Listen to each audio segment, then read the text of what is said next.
వార్తలు నేటి ఎస్ఎన్ఎస్ ప్రేక్షకులకు నమస్కారం. నేటి వార్తలకు స్వాగతం.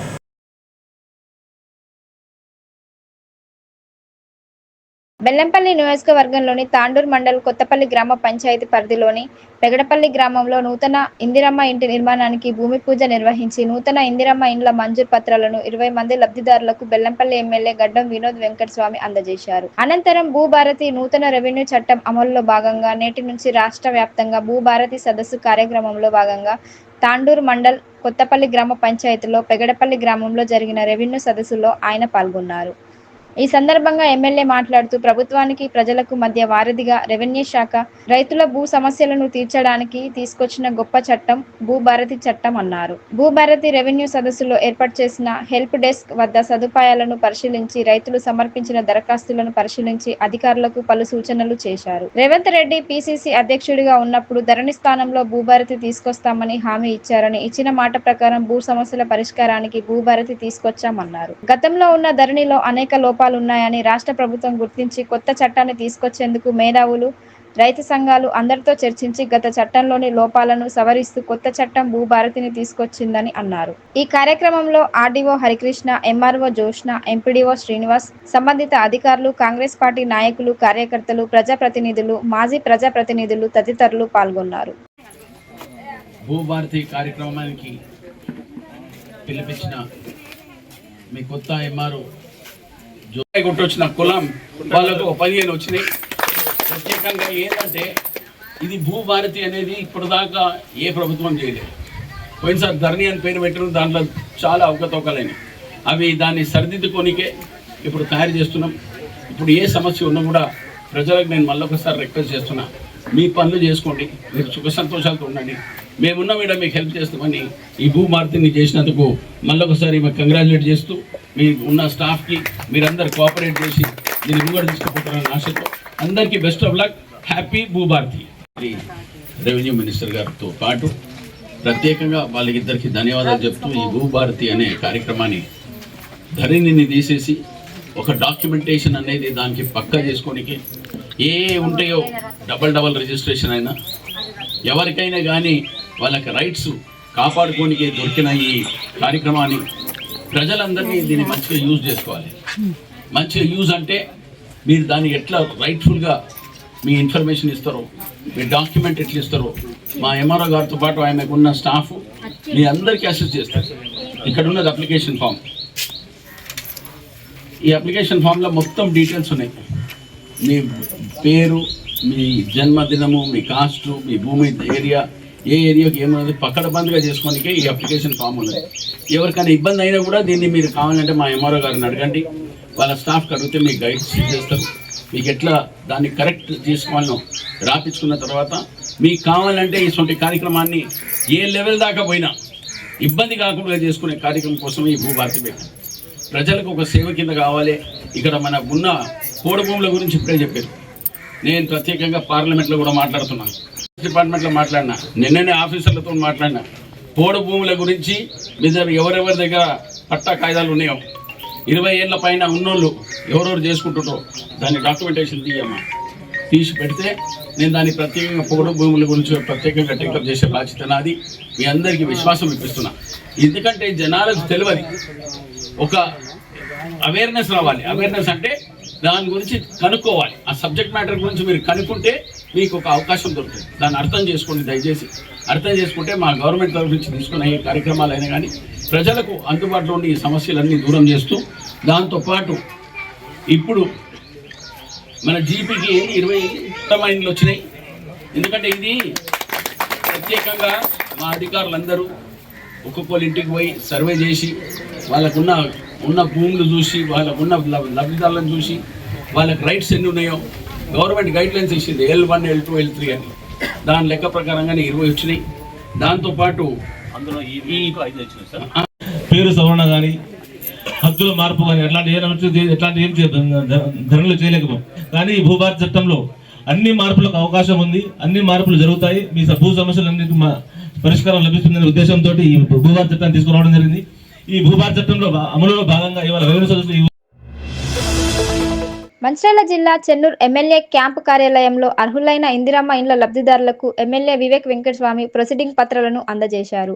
ఇందిరమ్మ ఇండ్లను ప్రభుత్వ నిబంధనల ప్రకారం కట్టుకోవాలని లబ్ధిదారులకు ఎమ్మెల్యే వివేక్ సూచించారు. ఈ సందర్భంగా ఎమ్మెల్యే వివేక్ మాట్లాడుతూ కేసీఆర్ కాళేశ్వరం ప్రాజెక్టును నిర్మించి 1,00,00,000 కోట్ల రూపాయల నిధులను వృధా చేశారని ఆరోపించారు. ఆ 1,00,00,000 కోట్ల రూపాయల నిధులతో అందరికీ డబుల్ బెడ్రూమ్ ఇండ్లు నిర్మాణాలు జరిగేవని, కానీ కేసీఆర్ తన కోసం 100 పడకల ఫామ్ హౌస్, కొడుకు కోసం ఒక ఫామ్ హౌస్, కూతురు కోసం ఒక ఫామ్ హౌస్ కట్టారని ఎద్దేవా చేశారు. ఎన్నికల సమయంలో కాంగ్రెస్ పార్టీ ఇచ్చిన మాట ప్రకారం అన్ని ప్రభుత్వ పథకాలను అమలు చేశామని పేర్కొన్నారు. అన్ని అభివృద్ధి కార్యక్రమాలను చేపడుతున్నామని తెలిపారు. కాంగ్రెస్ ప్రభుత్వం వచ్చాక అర్హులైన ప్రతి ఒక్కరికి ఇందిరమ్మ ఇల్లు ఇవ్వడం జరుగుతుందని తెలిపారు. నియోజకవర్గంలోని అన్ని గ్రామాల ప్రజలకు ఎల్లప్పుడూ అందుబాటులో ఉంటూ వారి సమస్యలను వెంటనే పరిష్కరిస్తున్నామని పేర్కొన్నారు. నియోజకవర్గంలోని ప్రతి గ్రామంలో సుమారు 50 లక్షల నిధులతో అభివృద్ధి పనులు జరుగుతున్నాయని తెలిపారు. మండలంలోని సోమనపల్లి గ్రామంలో 200 కోట్ల నిధులతో ఇంటిగ్రేటెడ్ స్కూల్ నిర్మాణానికి శంకుస్థాపన చేశామని తెలిపారు.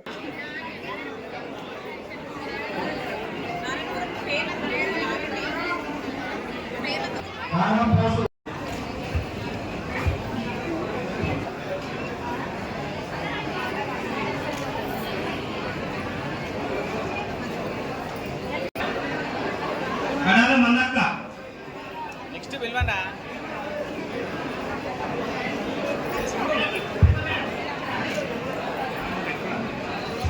ఇండిపెండెంట్ గ్రామ పంచాయతీ ఐదవ తొమ్మిది మొదటి ఐదు ఎలక్షన్ క్యాంపెయిన్ లోనే చెప్పు ఏమని చెప్పినాం 10 లక్షల వరకు రాజీవ్ ఆరోగ్యశ్రీ పథకం ఉన్నది, మీరు దాన్ని వాడుకోండి అని చెప్పి మీ అందరికీ చాలాసార్లు చెప్పండి.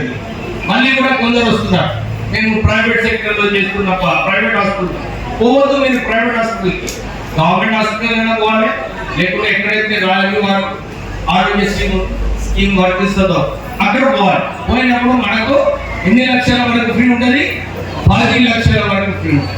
మీరు అందరూ చూస్తున్నారు, కోవిడ్ టైంలో ఎక్కువ హాస్పిటల్ ఛార్జ్ అయినప్పుడు ఆనాటి టీఆర్ఎస్ ప్రభుత్వం మనకు ఏమి నిధులు పెట్టించలేదు, 5 లక్షలు కూడా నిధులు పెట్టాలి. కానీ రాష్ట్ర ప్రభుత్వం కాంగ్రెస్ ప్రభుత్వం వచ్చిన తర్వాత 10 లక్షల రూపాయలు మనకు రాజీవ్ ఆరోగ్యశ్రీ స్కీమ్ ద్వారా ఇవ్వడం జరిగింది. అంతేకాదు ఎవరికైతే పెద్ద ఆపరేషన్ అయింది, 20 లక్షలు అయింది, 15 లక్షలు అయింది, వీళ్ళకు కూడా 10 లక్షలు రాజీవ్ ఆరోగ్యశ్రీ కింద మనకు నిధులు వస్తాయి. తర్వాత సీఎం రిలీఫ్ ఫండ్ దాంట్లో కూడా మనకు నిధులు వచ్చే అవకాశం ఉన్నది. నేను సీఎంకి రాస్తున్నాను, సీఎం కూడా పెద్ద మనసుతో ఇంతకుముందు 400 కోట్ల సీఎం రిలీఫ్ ఫండ్ లో నిధులు ఇస్తే మన రాష్ట్ర ముఖ్యమంత్రి 900 కోట్ల రూపాయలు ఎవరైతే ఆధారంలో వాళ్ళందరికీ నిధులు ఇచ్చేయడానికి ఒక మంచి పని చేస్తుంది కదా. అంటే బీద ప్రజలు వాళ్ళకు విద్య గురించి కష్టం ఉండదు, వైద్యం గురించి కష్టం ఉండదు అని చెప్పి ఈ కార్యక్రమాలు తీసుకోవడం. మనకి ఇల్లు ఇస్తున్నారు, మనకు గ్యాస్ ఫ్రీ ఇస్తున్నారు, ఎలక్ట్రిసిటీ 200 యూనిట్లు ఇస్తుంది కాంగ్రెస్ ప్రభుత్వం. ఇప్పుడు మనకు విద్య వైద్యంలో కూడా మనకు చేయిస్తున్నారు. మన రాష్ట్ర ప్రభుత్వం మనకు మంచి కావాలని చెప్పి నిధులు దాంట్లో కూడా కట్టేస్తారు. సో మనకు ఇల్లు, విద్య, వైద్యము, ఎలక్ట్రిసిటీ, మహిళలకు అందరికీ ఫ్రీ బస్ ట్రావెల్, ఎవరైతే బస్సు వస్తున్నారో అందరూ ఫ్రీ బస్ ట్రావెల్ చేస్తున్నారు. సో మీరందరూ కూడా ఈ విషయాలు గుర్తుపెట్టుకోండి. రాష్ట్ర ప్రభుత్వం మనందరికీ మన కోసం పనిచేస్తుంది. ఎంత దివాలా చేసినప్పటికీ కూడా కేసీఆర్ ప్రభుత్వం 7 లక్షల కోట్ల రూపాయల అప్పు, 60,000 కోట్ల అప్పు ఏదైతే ఉన్నానో దాన్ని 7 లక్షల కోట్ల రూపాయలు కమిషన్లు దోచుకోనికే ప్రాజెక్టు పెట్టి మనకు ఇబ్బంది పెట్టడం జరిగింది. సో మీరందరూ కూడా ఇది దృష్టిలో పెట్టాలి. చక్కగా కట్టుకోండి ఇల్లులు. ఇది 600 స్క్వేర్ ఫీటే కట్టాలి. ఎక్కువ కట్టిందంటే మళ్ళీ కంప్యూటర్ ఒప్పుకోదామా, అలా మీరు అందరూ రావద్దు సార్. కానీ 10 స్పీడ్లో ఎక్కువ కట్టుకున్నారు సార్ మీరు ఏదైతే. ఎందుకంటే నేనేమో వింటూ మీ మాట, కంప్యూటర్ వింటా మీ మాట వినదు. ఇప్పుడు ఎంపీడీఓ గారు ఏమన్నారు, వారానికి ఫోటో తీసుకు మన కంప్యూటర్ కంప్యూటరే డిసైడ్ చేస్తారు. అదే వీళ్ళు చక్కగా కట్టుకున్నారు, వీళ్ళకు పైసలు రిలీజ్ చేయాలి అని చెప్పి మన అకౌంట్లలో మన పైసలు. మీరు మీ మీద కూడా ఈ బాధ్యత ఉంది. ఏం బాధ్యత ఉంది? ఏదైతే డైమెన్షన్స్ ఇచ్చిందో రాష్ట్ర ప్రభుత్వం దాని ప్రకారంగానే కట్టుకోండి, సరిగా కట్టుకోండి. ఇబ్బందుల నుండి ఎంపీలు గారికి రాండి, ఉంటే ఆయన ఎక్స్ప్లెయిన్ చేస్తారు, మా నాయకులు కూడా ఉంటారు, వాళ్ళు కూడా మీకు హెల్ప్ చేస్తారు. మీరందరూ కూడా చక్కగా తొందరగా ఇల్లు కట్టుకోవాలని చెప్పి మీ అందరితో కోరుతూ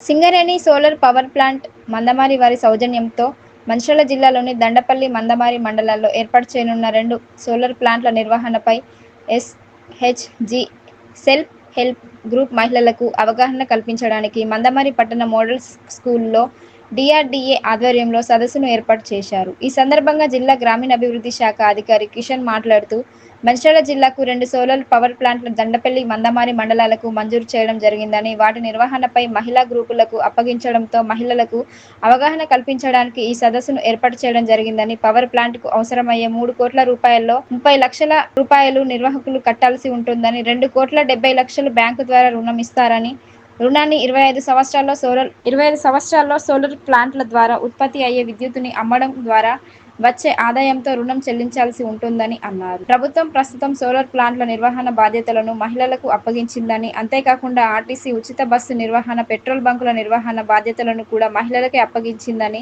మహిళా శక్తి ద్వారా రాష్ట్రంలో మహిళా సాధికారత సాధించడానికి ప్రభుత్వం కృతనిశ్చయంతో ఉందని ఆయన అన్నారు.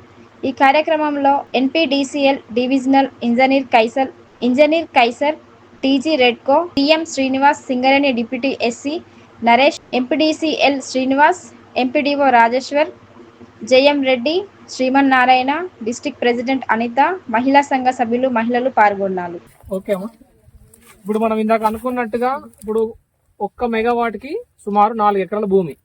సో ఇప్పుడు ఇది పెద్ద ప్లాంట్. యాక్చువల్గా మీరు పెట్టబోయేది చిన్నది. సో ఆ 4 ఎకరాల భూమిని ఫస్ట్ అన్నది ల్యాండ్ లెవెలింగ్, గ్రేడింగ్ అంటే నేల సిద్ధం చేసుకోవడం కావచ్చు, మనకు తర్వాత వర్షం వచ్చినప్పుడు ఇవి డిస్టర్బ్ కాకుండా మన డ్రైనేజ్ సిస్టమ్ చేసుకోవడం కావచ్చు, అది ఫస్ట్ ఉంటుంది. తర్వాత ఇక ఒకసారి ఈ మాడ్యూల్ అంటారు వీటిని. ఈ మాడ్యూల్స్ పెట్టాలి అంటే కనుక మనము పిల్లర్లు అనుకున్నాం కదా, ఇట్లాంటి కాలమ్స్ ఆర్ పిల్లర్స్ అంటాం. వీటిని మనము భూమిలో మనం కాంక్రీట్ చేయాల్సి వస్తుంది. సో అది కూడా సుమారు 1 మీటర్ నుంచి 1.5 మీటర్ డెప్త్, అంటే అక్కడ ఉన్న నేలను బట్టి. గట్టి నేల అయితే 1 మీటర్ సరిపోతుంది. కొంచెము పంట భూమి అంటే మాత్రం 1.5 మీటర్ డెప్త్కి వెళ్ళి అది లోపల నుంచి చేయాలి. సో ఇట్లాంటివన్నీ వేసిన తర్వాత మళ్ళీ ఈ స్ట్రక్చర్ అంటాం దీన్ని. మనకు స్లాబ్లో ఎట్లయితే మనము రాడేస్తామో ఇట్లా దీన్ని సూపర్ స్ట్రక్చర్ అంటాం. సో ఈ స్ట్రక్చర్ ఫిక్స్ చేస్తాం. ఈ స్ట్రక్చర్ పైన ఇది ఉంటుంది. సో ఇదంతా కూడా డిజైన్ టీమ్ సపరేట్ ఉంటుంది. డిజైన్ పార్ట్ వాళ్ళు చేస్తారు. వాళ్ళు ఎట్లా అంటే ఇక్కడ ఉన్న మనకి గాలి ఎట్లా ఉంటుంది, వర్షం ఎట్లా ఉంటుంది, ఏమైనా తుఫాన్లు వచ్చినప్పుడు ఎట్లా ఉంటుంది, ఆ కండిషన్స్ బట్టి బేస్ చేసుకొని మనకు సూర్యరశ్మి ఎంత ఉంటుంది అవన్నీ బేస్ చేసుకొని వీటిని డిజైన్ చేస్తారు. సో ఇంకోటి ఏంటంటే ఈ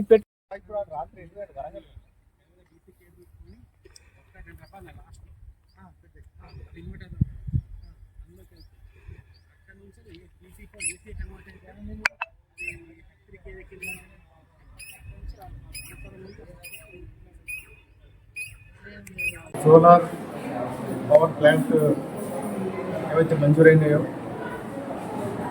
మంజూరైనటువంటి SH హ్యూమన్ మహిళా సంఘాల యొక్క మహిళలకి ఈ సోలార్ పవర్ ప్లాంట్ పైన ఒక్కసారి ప్రాక్టికల్గా తీసుకొచ్చి ఇక్కడ చూస్తే దాని యొక్క నిర్వహణ, దానిపైన ఎలాంటి ఖర్చులు అనే అన్ని అంశాల మీద ఒక్కసారి అవగాహన కల్పించాలని చెప్పేసి ఆదేశాల మేరకు ఈరోజు జిల్లా కలెక్టర్ గారి యొక్క ఆదేశాల మేరకు ఈరోజు రెడ్కో DM గారు, డిప్టీ గారు, సిటీ అండ్ ఈ ఆసిఫాబాద్ అండ్ మంచిర్యాల మరి మహిళా సంఘాల సభ్యులకి, స్థానిక MDO గారు, వీళ్ళందరికీ కూడా మరి మన జిల్లాకి 2 యూనిట్స్ అయినాయి. ఒకటి మందమరి, రెండవది దండపల్లి. మరి వీరికి సోలార్ పవర్ ప్లాంట్ మీద కావాల్సిన ప్లేస్ ఎంత, మరి ప్లాంట్ ఎరెక్ట్ చేయడానికి అమౌంట్ ఎంత, ఈ విషయాల మీద డీటెయిల్గా చెప్పడం జరిగింది. మరి ముఖ్యంగా మా జిల్లాలో దండేపల్లి మరియు మందమరి మండలంలో మరి కలెక్టర్ గారి యొక్క ఆదేశాలతో ఈ 2 యూనిట్లు స్థాపించడానికి సైట్ కూడా చూసినాం. తదుపరి దాని ఫండింగ్ విషయంలో మరి రాష్ట్ర ప్రభుత్వం యొక్క ఆదేశాల మేరకు ఈ యూనివర్స్ ఏవైతే సెలెక్ట్ అయినాయో వాళ్ళ ద్వారా 30 లక్షలు మరి వాళ్ళు ఇవ్వాలి. దాని తర్వాత ఈ 2,70,00,000 వచ్చేసి బ్యాంక్ రుణం. ఈ రకంగా వారికి అవగాహన కల్పించడం జరిగింది. మరి ముఖ్యంగా ఈ ప్లాంట్ యొక్క సర్వీస్ అంటే 25 years వరకు ఈ ప్లాంట్ మనం నిర్వహణ చేసుకోవచ్చు. దీని మీద నిర్వహణ చేసిన తర్వాత మంత్లీ ఏదైతే అమౌంట్ వస్తుందో ఆ అమౌంట్ని ఖర్చుకు పోను బ్యాంక్ లోను ఇన్స్టాల్మెంట్ వారీగా కట్టాలి. ముందుగా ఏదైతే అమౌంట్ మనం బ్యాంక్ ద్వారా తీసుకుంటామో ఆ బ్యాంక్ ద్వారా తీసుకునే అమౌంట్ను ఖచ్చితంగా ఎవ్రీ మంత్ ఇన్స్టాల్మెంట్ వైజ్ కట్టాలని చెప్పేసి అది చెప్పడం జరిగింది. దాంతోపాటు ఇతరత్ర ఏవైతే వేరే స్కీమ్స్ ఉన్నాయో వాటి మీద కూడా ఈరోజు మహిళలు ముందుకొచ్చి మరి రాష్ట్ర ప్రభుత్వం ద్వారా మరి ఎన్నో పథకాలు ఈరోజు మహిళలకు వస్తూ ఉన్నాయి. అందులో ఇదొకటి. క్యాంటీన్స్ కావచ్చు, తర్వాత పెట్రోల్ బంప్స్ కావచ్చు, ఆర్టీసీ హైర్ బస్సులు కావచ్చు. ఈ రకంగా మరి స్కూల్ విద్యార్థులకి యూనిఫామ్ కుట్టడం లాంటి ఎన్నో మరి కొత్త ఇన్నోవేటివ్ మరి కార్యక్రమాల ద్వారా స్కీమ్ల ద్వారా ఈరోజు అన్నీ మరి రాష్ట్ర ప్రభుత్వం యొక్క ఆదేశాలు, కలెక్టర్ గారి యొక్క ఆదేశాలను వారికి ఇచ్చి వాళ్ళకి ఆర్థికంగా మంచి ఎదగాలి, బాగుపడాలి అన్న ఉద్దేశంతో ఇలాంటి కార్యక్రమాలు తీసుకోవడం జరిగింది.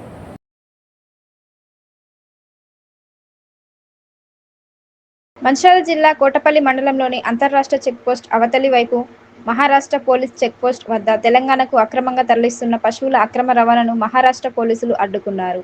లారీలో ఉన్న సుమారు 34 పశువులను మహారాష్ట్ర పోలీసులు రక్షించారు. లారీని సీజ్ చేసిన పోలీసులు ఒకరిని అదుపులోకి తీసుకున్నారు. వెటర్నరీ డాక్టర్ పర్యవేక్షణలో చికిత్స అనంతరం పశువులను చంద్రపూర్లోని గోశాలకు తరలించారు. విశ్వసనీయ సమాచారం మేరకు ఈ దాడులు నిర్వహించినట్లుగా గడ్చిరోలి జిల్లా సిరోంచా పోలీస్ ఇన్స్పెక్టర్ సమాధాన్ చౌవన్ పేర్కొన్నారు.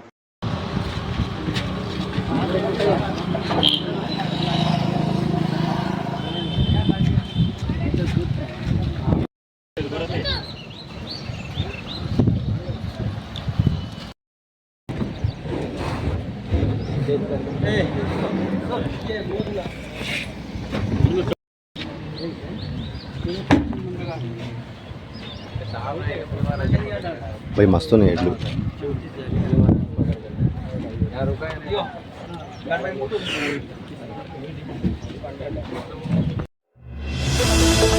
మంచిర్యాల జిల్లా చెన్నూరు నియోజకవర్గ కేంద్రంలో కాంగ్రెస్ నేతల మధ్య సయోధ్య కరువై తారస్థాయికి చేరిన వర్గ విభేదాలు. కాంగ్రెస్ అంతర్గత కుమ్ములాటలు బహిర్గతమవుతున్నాయి. గత కొద్ది రోజుల క్రితం కాంగ్రెస్ నేత ఉమ్మడి ఆదిలాబాద్ జిల్లా మాజీ జెడ్పీ వైస్ చైర్మన్ మూల రాజిరెడ్డిని టార్గెట్ చేస్తూ కాంగ్రెస్ పార్టీకి చెందిన మరో వర్గం చేసిన ఆరోపణలను మూల రాజిరెడ్డి వర్గం నేతలు తీవ్రంగా ఖండించారు. తమ నాయకుడు మూల రాజిరెడ్డిని ఏమైనా అంటే ఊరుకునేది లేదని, మరోసారి అసత్య ఆరోపణలు చేస్తే సహించేది లేదని చెన్నూరు మరియు కోటపల్లి మండలాలకు చెందిన కాంగ్రెస్ నేతలు పోటు రామరెడ్డి, హేమంత్ రెడ్డి, కరుణాసాగర్ ను మూల రాజిరెడ్డి వర్గం కార్యకర్తలు హెచ్చరించారు. సోనియా గాంధీ జై కాంగ్రెస్, జై కాంగ్రెస్. ఈరోజు పత్రికా సమావేశానికి ఇచ్చేసినటువంటి నా సహచర కాంగ్రెస్ పార్టీ నాయకులకు, కార్యకర్తలకు, అలాగే పత్రికా విలేకరులకు నమస్కారాలు. ఈరోజు సమావేశం పెట్టడానికి గల ముఖ్య ఉద్దేశం, మొన్నటికి మొన్న కొంతమంది కాంగ్రెస్ నాయకులు, మా పార్టీ నాయకులు బెల్లంకొండ కరుణాసాగర్ రావు గారు, అదేవిధంగా రామరెడ్డి గారు ఓటు, అదేవిధంగా హేమంత్ రెడ్డి గారు, ఇలా కొంతమంది నాయకులు మా మూలరాజరెడ్డి గారిపై అసంబద్ధ అనవసర నిందలు మాట్లాడడం జరిగింది. దానికి ఖండనగా ఈరోజు మేము ప్రెస్ మీట్ పెట్టడం జరిగింది. ఎవరైతే రాజిరెడ్డి అన్నగారిని విమర్శించారో వాళ్లకు ఒకటే చెప్తున్నాం, మేమందరం ఆ రోజు ఎమ్మెల్యే ఎలక్షన్స్లో రాజిరెడ్డి అన్న గారి పిలుపు మేరకు మేమందరం వచ్చి కాంగ్రెస్ పార్టీకి అదేవిధంగా ఎమ్మెల్యే వివేక్ గారి గెలుపు కోసం కృషి చేయడం జరిగింది. మొత్తం ఎన్నికలంతా తనే మోసి తనే భుజాన వేసుకొని పాత కొత్త కేడర్నంతా ఒక్కటిగా చేసి ఈ ఎలక్షన్ను తను పూర్తిగా భుజాన వేసుకొని నిర్వహించడం జరిగింది.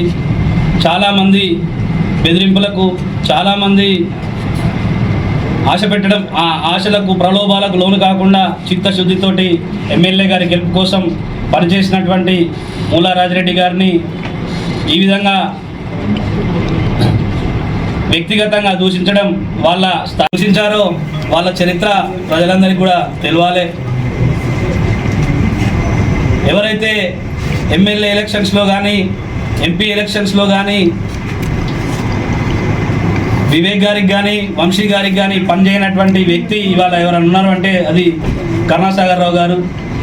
ఆయన టీఆర్ఎస్ పార్టీకి ఆయన ఇంటినే కార్యాలయంగా మార్చి అక్కడి నుంచే టీఆర్ఎస్ పార్టీ కార్యకలాపాలను ఇవాళ చెన్నూరు నియోజకవర్గంలో చెన్నూరు కోటపల్లి మండలాల్లో చేయడం జరిగింది. అటువంటి వ్యక్తి ఇవాళ వచ్చి మా కాంగ్రెస్ పార్టీ అనడం సిగ్గుచేటు, దయ్యాలు వేదాలు వల్లించినట్టుగా, గాడిదలు గంధర్వగానం మాట్లాడినట్టుగా అది అనిపిస్తుంది. ఆయన అటువంటి మాటలు ఆయన ఆస్తులు కాపాడుకోవడానికి, ఆయన చేసినటువంటి అక్రమాలను కప్పిపుచ్చుకోవడానికి ఈ విధంగా రాజిరెడ్డి అన్న గారిని విమర్శించే స్థాయి ఆయనది కాదు. అట్లా విమర్శిస్తే సహించేది లేదు, భరించేది లేదు. అదేవిధంగా కోటు రామరెడ్డి గారు ఇవాళ ఆయన వయసు మీద పడుతుంది. 70 ఏళ్ళ దాటిన తర్వాత ఒక మనిషి చిన్నపిల్లలాగా మారిపోతాడంటారు. ఆయన ఆ చిన్నపిల్లల లెక్క ఆయన స్థాయిని మర్చిపోయి, ఆయన వయసుని మర్చిపోయి, ఆయన సీనియారిటీని మర్చిపోయి 5 కోట్లు తీసుకున్నాడు, వివేక్ సార్ను మోసం చేసిండు అని చెప్పి ఇష్టం ఉన్నట్టు మాట్లాడడం జరిగింది. ఇన్ఛార్జ్ తీసుకొని ఏదో చేసిండు అని చెప్పేసి ఇష్టం ఉన్నట్టు మాట్లాడడం జరిగింది. నువ్వు 40 ఏళ్ళ నుంచి కాంగ్రెస్ పార్టీలో ఉన్నావు. ఏనాడన్నా మరి నీకు ఎవరన్నా ఇన్ఛార్జ్ ఇచ్చిండ్రా? ఏనాడన్నా ఎవరన్నా నిన్ను నమ్మి ఎవరన్నా పనిచేసిండ్రా? ఎవరైతే నాయకులు ప్రజల దగ్గర ఉంటారో, ప్రజల కష్టాలలో ఉంటారో, ప్రజలకు పని చేస్తారో అటువంటి నాయకులతోనే ఎవరైనా ఏ పార్టీ అయినా పని తీసుకుంటుంది. మీ స్థాయి ఏందో ఆయన స్థాయి ఏందో అక్కడనే అర్థమవుతుంది. కాబట్టి ఇంకొకసారి మూలరాజిరెడ్డి గారి మీద ఎటువంటి ఆరోపణలు చేసినా, ఎటువంటి అభాండాలు వేసినా భరించేది లేదు, సహించేది లేదని పత్రికా ముఖంగా తెలియజేస్తూ, అదేవిధంగా రామరెడ్డి అనేటటువంటి వ్యక్తి రామటెంగి కేశయ్య అనే వ్యక్తి యొక్క ఒక 2 ఎకరాల భూమిని కబ్జా చేసి దాంట్లో ఆయన కోర్టు ఆర్డర్స్ ఉన్నాయి, రామటెంగి పోషయ్య భూమి అని కోర్టు ఆర్డర్స్ ఉన్నా ఆయన అజమాయిషీ చేస్తూ, ఆయన అధికారాన్ని ప్రయోగిస్తూ ఆ భూమిని గుంజుకొని ఇవాళ 2 ఎకరాల మామిడి తోట పెట్టుకున్న వ్యక్తివి నువ్వు కాదా అని ఈ పత్రికా ముఖంగా తెలియజేస్తున్నాం జనానికి. కాబట్టి మీ స్థాయి, మీ చరిత్ర, మీ లెక్కలేందో మీరు తెలుసుకొని, మీరు ఎక్కడున్నారో తెలుసుకొని ఆయన మీద మాట్లాడాలని చెప్పి కోరుతున్నాం. ఏదైనా అంటే ఇసుక దందాలు, భూదందాలు, అది ఇది అని చెప్పేసి మాట్లాడుతున్నాడు. ఆయన ఫంక్షన్ హాల్లో రోడ్ వేసుకుంటే ఇవాళ కంప్లీట్ ఆన్లైన్లో ఫీజు కట్టి ఇవాళ ఆయన రోడ్ వేసుకొని ఫంక్షన్ హాల్ కట్టుకోవడం జరిగింది.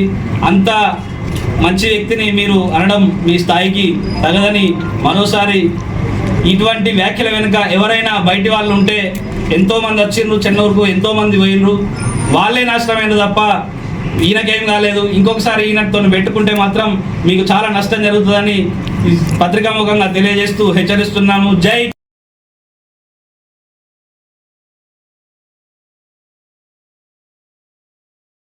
చెన్నూరు మండలం బలరావుపేట గ్రామంలో భూభారతి రెవెన్యూ సదస్సు నిర్వహించారు. చెన్నూరు మండలంలోని రెవెన్యూ గ్రామాల వారీగా సంబంధిత రెవెన్యూ గ్రామ పరిధిలో గల గ్రామ పంచాయతీ కార్యాలయాలలో ఈ నెల జూన్ 3వ తేదీ నుండి జూన్ 20వ తేదీ వరకు సదస్సులు నిర్వహించబడతాయి. ఈ రెవెన్యూ సదస్సులో రైతుల వద్ద నుండి భూ సమస్యలపై రెవెన్యూ అధికారులు దరఖాస్తులు స్వీకరిస్తారు. గ్రామాల్లో భూ సమస్యలు ఉన్నవారు షెడ్యూల్ ను అనుసరించి దరఖాస్తుతో పాటు సమస్యకు సంబంధించిన పత్రాలు జతపరిచి సమర్పించాలని ఎంఆర్ఓ మల్లికార్జున్ పేర్కొన్నారు. ఈ రెవెన్యూ సదస్సులను చెన్నూరు మండల ప్రజలు, రైతు సోదరులు సద్వినియోగం చేసుకోవాలని ఎంఆర్ఓ సూచించారు.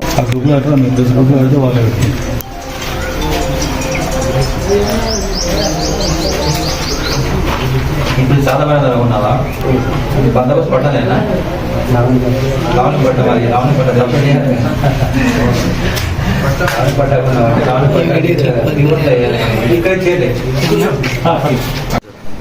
తెలంగాణ ప్రభుత్వం ప్రతిష్టాత్మకంగా చేపట్టిన భూభారతి రెవెన్యూ సదస్సులో భాగంగా ఈరోజు 3వ తారీఖు 6వ నెల 2025 నుండి ఈ భూభారతి రెవెన్యూ సదస్సు అనేది చేపట్టడం జరిగింది.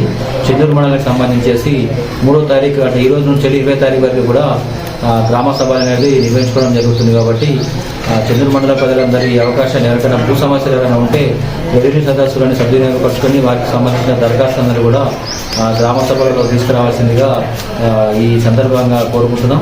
దానిలో భాగంగా ఈరోజు ముందుగా డే 1 రోజు మనకు బౌరాపేట అండ్ అస్సాం విలేజ్లో రెవెన్యూ సదస్సు అనేది మొదలుపెట్టుకోవడం జరిగింది.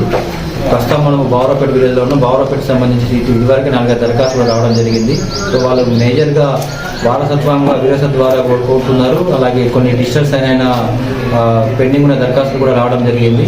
అలాగే సాదాపైన దరఖాస్తులు కూడా వాళ్ళు గ్రామస్తులు ఇవ్వడం జరుగుతుంది. కాబట్టి ఎవరికైనా సరే చెన్నూరు మండల పరిధిలో ఈ 3వ తారీఖు నుంచి 20వ తారీఖు వరకు ఇటు సదస్సులు అందరూ కూడా సద్వినియోగపరుచుకొని గతంలో వారికి ఏదైనా ఇష్యూస్ ఉంటే కూడా ఈ రెవెన్యూ సదస్సుల ద్వారా పరిష్కారం చేయడానికి మేము అందరం సిద్ధంగా ఉన్నాం. కాబట్టి చెన్నూరు మండల ప్రజలందరూ అవకాశాన్ని సద్వినియోగపరుచుకొని దరఖాస్తులు ఇవ్వవలసిందిగా ఈ సందర్భంగా కోరుకుంటున్నాం.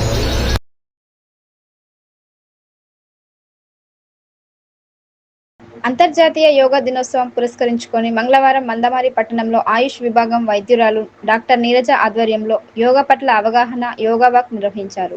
ఈ సందర్భంగా యోగా శిక్షకులు రామ్మోహన్, కోంపల్లి రమేష్, శిక్షకురాలు శైలజలు మాట్లాడుతూ శరీర ఆరోగ్యానికి యోగా ఉపయోగాల గురించి ప్రజలకు అవగాహన కల్పించడానికి ప్రతి సంవత్సరం జూన్ 21వ తేదీన యోగా దినోత్సవం జరుపుకుంటామని, మంగళవారం యోగా దినోత్సవాన్ని పురస్కరించుకొని అవగాహన ర్యాలీ నిర్వహించడం జరిగిందని అన్నారు. ప్రతిరోజు యోగా చేస్తే శారీరక, మానసికంగా దృఢంగా ఉంటామని, ఎక్కువ సమయం వేచించలేని వారు కనీసం ప్రాణాయామం చేయాలని, ఆరోగ్యంగా ఉండాలని కోరారు. ఈ సందర్భంగా మందమరి పట్టణ పెట్రోల్ బంక్ నుంచి ప్రభుత్వ ఆసుపత్రి వరకు ఫ్లెక్సీలతో నినాదాలు చేస్తూ ర్యాలీ నిర్వహించడం జరిగింది. ఈ కార్యక్రమంలో స్థానిక కాంగ్రెస్ నాయకులు సత్తుకు సుదర్శన్, భారతీయ జనతా పార్టీ నాయకులు రామటంకి దుర్గరాజ్, వ్యాపార సంఘం అధ్యక్షులు వడ్లకొండ కనకయ్య, సభ్యులు నాకోటి వెంకటేశ్వర్లు, మార్కండయ్య, బింగి రాజన్న, స్థానికులు హాజరయ్యారు.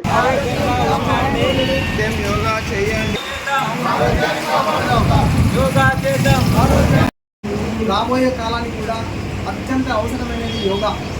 ప్రతి దాంట్లో మనము ల్యాండ్ ఫోన్ నుంచి సెల్ ఫోన్కి వచ్చాము. 2G, 3G, 5G ఇవన్నీ మారుతున్నాయి. కానీ మారని ఒకటే ఒక యోగ విద్య. ఎందుకంటే యోగ విద్య ఏంటంటే స్ట్రెస్ లెవెల్స్ మన ఫోర్ ఫాదర్స్ కంటే ఫాదర్స్ లెవెల్కి మన లెవెల్కి వచ్చారని స్ట్రెస్ బాగా పెరిగింది. ఇప్పుడు మనం అందరం ట్యాబ్లెట్స్ లేకుండా జీవించలేని స్థితి. మన పిల్లలు ఏ స్థితిలో వచ్చిందంటే మనం డ్రింక్స్, ఆల్కహాల్ ఉంటే వాళ్ళు డ్రగ్స్కి వెళ్ళిపోతున్నారు. వాళ్ళ పరిస్థితి బీభత్సంగా తయారవుతుంది. చిన్న విషయానికి సూసైడ్ చేసుకుంటున్నారు. ఒక ఐఏఎస్ ఆఫీసర్ కూడా క్రైమ్ చేస్తున్నారు. ఒక ఐపీఎస్ ఆఫీసర్ కూడా సంస్కారం మర్చిపోయి వాళ్ళకు డబ్బు అవసరం లేదని మర్చిపోయి వాళ్ళు కూడా గతి తప్పుతున్నారు. ఎందుకు ఇదంటే సంస్కారం, బేసిక్ ఫండమెంటల్స్ లోపిస్తుంది. అంటే యోగాలో ఏంటంటే అష్టాంగ యోగాలో సమాజంలో ఎలా జీవించాలి నియమాలు, వ్యక్తిగతంగా ఏం పాటించాలి నియమాలు, తర్వాత ఆసనం స్థిరంగా సుఖంగా కూర్చోగలగడం, స్టెబిలిటీ ఉండడం, ప్రాణాయామ మనం వైటల్ ఫోర్స్ మన బాడీకి కావాల్సిన శక్తి తీసుకోవడం. ఇవేంటంటే మనిషికి రజో తమో గుణాలు మనల్ని బాగా దెబ్బతీస్తూ ఉంటాయి. లేజినెస్, హైపర్ యాక్టివ్గా ఆలోచించడం, ఆలోచనలు ఎక్కువడం వల్ల స్ట్రెస్. వీటిని బ్యాలెన్స్ చేయాలంటే ఆసన ప్రాణాయామాల ద్వారా ఈ రెండు బ్యాలెన్స్ అయ్యి మనిషి స్టేబుల్ ఉండగలుగుతాం. ఏం తినాలి ఏం తినొద్దు అనే ప్రత్యాహారం, సెన్సెస్, విచక్షణ జ్ఞానం జరుగుతుంది. దాని తర్వాత ధారణ, ధ్యాన, సమాధి అంటే ఒక ధ్యానం చేసుకోగలిగిన స్థితికి అర్హత లభిస్తుంది. సో మనం మెడిటేషన్ చేస్తే ఏమవుతుంది, మనం బ్రెయిన్లో లింబిక్ లింబిక్ సిస్టమ్ అని ఉంటుంది, మన ఆలోచనలన్నీ నియంత్రిస్తుంది. పిట్యూటరీ మాస్టర్ గ్లాండ్, దాని తర్వాత ముఖ్యమైన గ్లాండ్ థైరాయిడ్ గ్లాండ్. ఈ గ్లాండ్స్ దెబ్బతిని ఇప్పుడు మీరు చూడండి మానసిక అన్ని వ్యాధులు, ఇప్పుడు ఒక వెయిట్ ఎక్కువ అవడం, వెయిట్ తక్కువ అవడం, హైపర్ థైరాయిడిజం, హైపోథైరాయిడిజం, ఇట్లా సమస్యలు బాగుంది. యోగాలో మీకు సింపుల్గా ధ్యానంతో పిట్యూటరీ బాగుంటుంది, మన ఆసనాస్తో గుంజాయి లాంటి ప్రాణాయామాలతో థైరాయిడ్ బాగుంటుంది, చాలా ఉంటుంది. మన క్లాసు సత్యం ఉంటుంది. 2 నెలల నుంచి అతనికి ఎలా ఉందో ఒకసారి అతని మాట్లాడాలి. చాలా బాగుంది. జస్ట్ ఎంతమంది భయం యోగా చేసిన మంచి ఆ భయం లేదు, చాలా మంచిగా ఉంటుంది. ఎటువంటి డిసిషన్ కూడా ఏది లేదు. ఫిక్స్ వస్తుందనే ఆలోచన కూడా ఇచ్చేది. అంతకుముందు భయం ఎప్పుడు వచ్చినా వర్షం లెక్క పడుతుంది కదా, ఇప్పుడు అది చేస్తున్నది ఇప్పుడు ఏం లేదు. ప్రతిరోజు యోగా చేస్తున్నాడు, యోగాని లైఫ్లో భాగం చేసుకున్నాడు. సో ఏంటంటే మనము నిర్లక్ష్యంగా ఉంటున్నాం. మనం ఏంటంటే ఇప్పుడు ఏదైనా దూరంగా చూస్తే కనబడదు, దాంట్లో దిగితేనే తెలుస్తుంది. మనము స్వీట్ టేస్ట్ చూస్తేనే స్వీట్ టేస్ట్ తెలుస్తుంది, చెప్తే తెలియదు. అట్లనే యోగా ఏంటంటే మనము కంప్లీట్ లైఫ్ సైకాలజీ శాస్త్రం ఇది. దీనికి మీకు ఒక ఆరోగ్యం అనేది బై డిఫాల్ట్ జరుగుతుంది. యోగా చేయడం వల్ల ఆరోగ్యం బాగుంటుందని ఏ యోగా శాస్త్రంలో రాసిలేదు, అది ఆటోమేటిక్గా లభించే విధం అనమాట. యోగా అంటే ఏంటంటే ఎలా జీవించాలి, వాట్ ఈజ్ లైఫ్. ఋషులు ఒక దేవుడు ఈశ్వరుని ద్వారా స్మృతి కర్ణ పరంపర అంటే మనకు ఆడియో రూపకంలో వినబడ్డదాన్ని వాళ్ళు గ్రంథాలుగా మనకు అందించారు. ఉపనిషత్తులు, ఇతిహాసాలు, బ్రహ్మసూత్రాలు, ఇవన్నింటిలో అద్భుతమైన విజ్ఞానం.